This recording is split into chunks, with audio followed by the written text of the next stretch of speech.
And now we come to another segment of the business portion that shines the spotlight on the Pinoy entrepreneur that continues to bring pride to his country for his exemplary products or services. The Proud Pinoy entrepreneurs we have with us tonight are two sisters who have revitalized an old family business and brought it to new heights.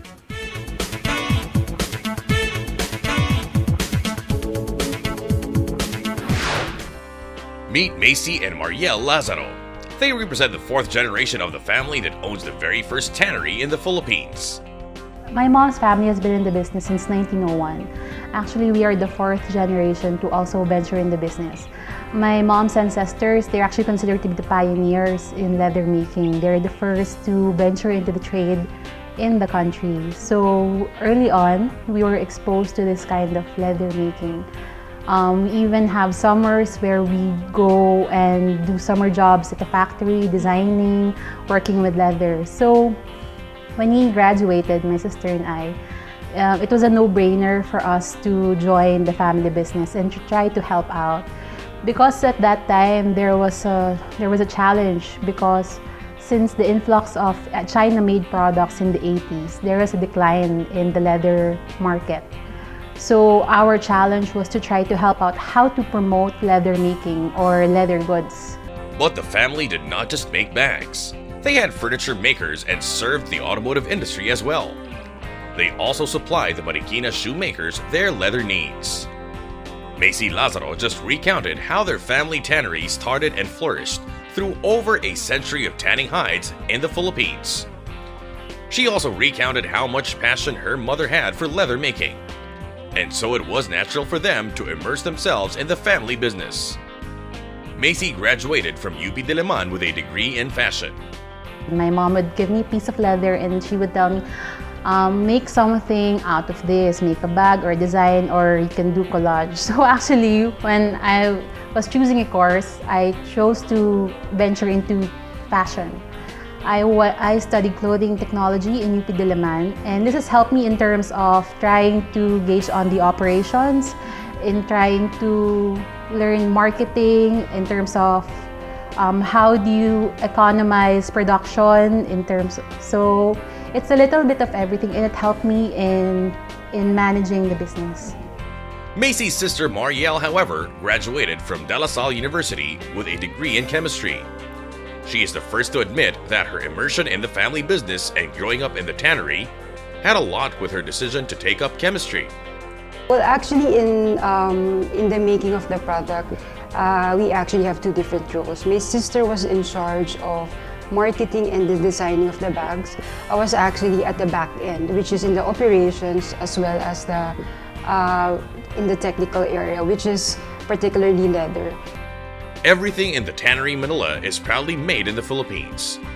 They source their leather hides from slaughterhouses all over the country. And it is Mariel's task to oversee the development and production of the leather. Since I work in the tannery, we have control of how to make the materials. One of the challenges is really how do we perfect making the leather in terms of the design and the quality. Usually we go to international trade shows to see the trends, the new things that we can find in the market. We try to study the market as well, if it will fit the Filipino market. So it's actually developing those products. Macy and Mariel had their first showroom in Tiendecitas, their very first time to introduce their concept to the local market, where they showcase different kinds of leather products as well as their made-to-order services after holding their first ever trade show. After that, the different malls in the country took notice and invited the sisters to take up space in their malls. Ayala, Shangri-La, and even SM. So it was different malls. It was a matter of choosing which location or which mall do we enter. They have also joined shows in Korea, Hong Kong, and New York. But Macy said that with their resources, they would rather serve the local market first, which has a very strong demand for their products.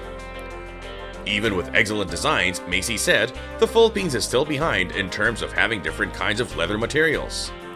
In fact, Macy said they are not even competing with international brands. We don't try to compete in terms of trying to say that we are an international brand, because we are actually proud that we are a local brand, and that is why in our name we put there Manila.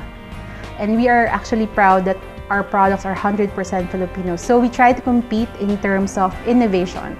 What we have to offer is just the same as what you can see elsewhere. And secondly, quality. Because if you have good quality, people will always come back and people will always look up to your company and your services. Perhaps this is an edge they have over all other stores selling local leather products. Pricing is also a big consideration. They cannot price themselves alongside high-end imported products, but they cannot also match the mass-produced cheap Chinese products. So they have decided to stride the middle line, neither too expensive nor too cheap.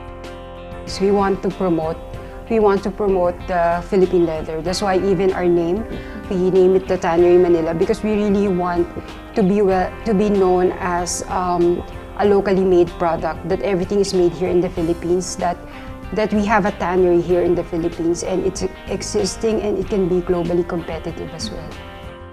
We are now here in their Shangri-La stores where their bags and other leather products are proudly displayed. Macy takes care of the design and marketing, while Mariel makes sure that the leather used for these products is of excellent quality. Macy firmly believes that if you have a good product, the product will sell itself without any need to push the product or do hard sell. In this type of industry, you really have to continually learn. You don't stop after you've made a store. It's actually that's actually the challenge there. What would be coming out next year? What would still be relevant to your audience? So it's actually continually educating yourself. So you have to go out every year, you have to see the trends, and then you have to study if you can incorporate those designs and if you can make it here locally so you can offer it and impart it to your audience. Asked if they have immediate plans for expansion, the sisters said they are very careful not to expand too rapidly because they always have to maintain their quality. But with their track record in the business, they have so much confidence in their trade. Well, right now we have two stores, but we still want to expand. Currently, we have a store in the north, because we are from the north, and in Mandaluyong. But we also want to have stores up south, like in Makati, in Alabang area, because during the private show, we have people coming from the south, like all the way from Laguna, going to the event just to get the store. So we also want to cater to all these audiences. And Mariel's advice to would-be entrepreneurs? I guess before you go into any type of business, you really have to know your passion. It should be something that you really like, something that you really believe in, that no matter what challenges or failures that you encounter, you'll always have a reason why you want to pursue it, and you just have to be resourceful and hardworking enough to make things work. So why not indeed heed Macy's advice and check out these carefully crafted leather products in either of their two stores. Hi everyone, we are Tannery Manila. We offer premium leather products and we also offer made-to-order services. We invite you to our stores here at EDSA Shangri-La and UP Town. Please follow us on Facebook, and also you can visit our website at www.thetannerymanila.com. Thank you.